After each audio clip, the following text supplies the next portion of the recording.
నిరుద్యోగుల పట్ల మానవత్వం లేకుండా కాంగ్రెస్ ప్రభుత్వం వ్యవహరిస్తుందని విమర్శించారు మహేశ్వరం ఎమ్మెల్యే సబితా ఇంద్రారెడ్డి. రంగారెడ్డి జిల్లా బడంగపేటలో నిర్మించిన రామిడి కళావతి స్మారక భవనాన్ని ప్రారంభించారు ఎమ్మెల్యే సబిత. 25,000 టీచర్ పోస్టులు ఖాళీగా ఉన్నాయని చెప్పి ఇప్పుడు అధికారంలోకి వచ్చిన తర్వాత 11,000 పోస్టులకు నోటిఫికేషన్ ఎందుకు వేస్తున్నారని ప్రశ్నించారు. కాంగ్రెస్ ప్రభుత్వం వచ్చాక నిధులు నిలిపివేసిందన్నారు. రాజకీయాలకు తావు లేకుండా అభివృద్ధి పనులు చేపట్టాలని కోరారు.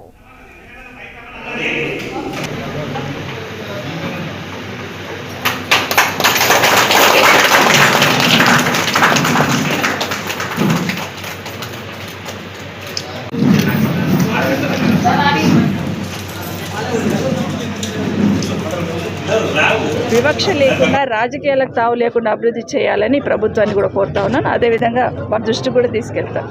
ఎన్నికల కన్నా ముందు 11,000 పోస్టులు ఇచ్చినప్పుడు 11,000 పోస్టులలో 6,000 పోస్టులు పీఈటీ పోస్టులు ఉండే. 11,000 పోస్టులు ఇచ్చినప్పుడు ఎలక్షన్స్ కన్నా ముందు కాంగ్రెస్ పార్టీకి సంబంధించిన పెద్దలందరూ ఏం మాట్లాడారు? 25,000 పోస్టులను మెగా డిఎస్సి వేస్తాము, ఏదో టీఆర్ఎస్ పార్టీ బీఆర్ఎస్ పార్టీ వేయట్లేదు అనేది ఆ రోజు మా మీద నెపం నెట్టేయడం జరిగింది. ఇప్పుడు కూడా నేను ఈ ప్రభుత్వాన్ని కోరుతా ఉన్నాను, మీరు ఇచ్చిన హామీని 25,000 పోస్టులు ఉన్నాయి ఖాళీ అని చెప్పారు కదా, మరి ఎందుకు 11,000 పోస్టులు వేస్తున్నారు? మరి ఆ 25,000 పోస్టులు ఎందుకు వేయట్లేదు అనేది తప్పకుండా ప్రభుత్వం సమాధానం చెప్పాలి. రెండవది, టెట్ ఎగ్జామ్ రాసినాక అట్లీస్ట్ ఒక 45 డేస్ ఉండాలనేది అభ్యర్థులు కోరుతా ఉన్నారు.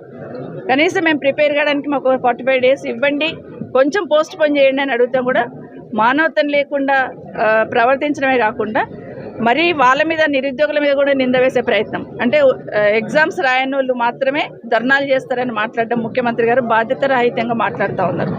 ఎందుకంటే వాళ్ళ ఆవేదనను అర్థం చేసుకోవాలి, వాళ్ళు ఎందుకు అడుగుతున్నారు అనేది కూడా అర్థం చేసుకొని ప్రభుత్వం అంటే తల్లి తండ్రి పాత్ర పోషించాలి. ఏముంది ఎందుకు అడుగుతున్నారు అనేది ఆలోచించకుండా ముఖ్యమంత్రి గారు వాళ్ళ మీద కూడా నింద వేసే ప్రయత్నం చేస్తూ ఉన్నారు. ఇంకోటి గ్రూప్ అని ఏమన్నారు? ఎన్నికల కన్నా ముందు 1:100 చేయమన్నారు.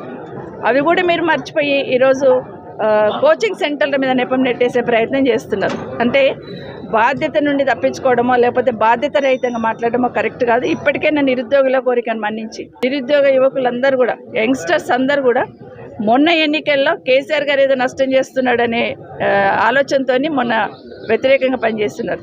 కానీ వాస్తవాలు ఇప్పుడు అర్థమవుతుంది మీకు, ఏ విధంగా తప్పుదారి పట్టించారు ఎన్నికల కన్నా ముందు అనేది ఇప్పటికైనా అర్థమవుతా ఉంది.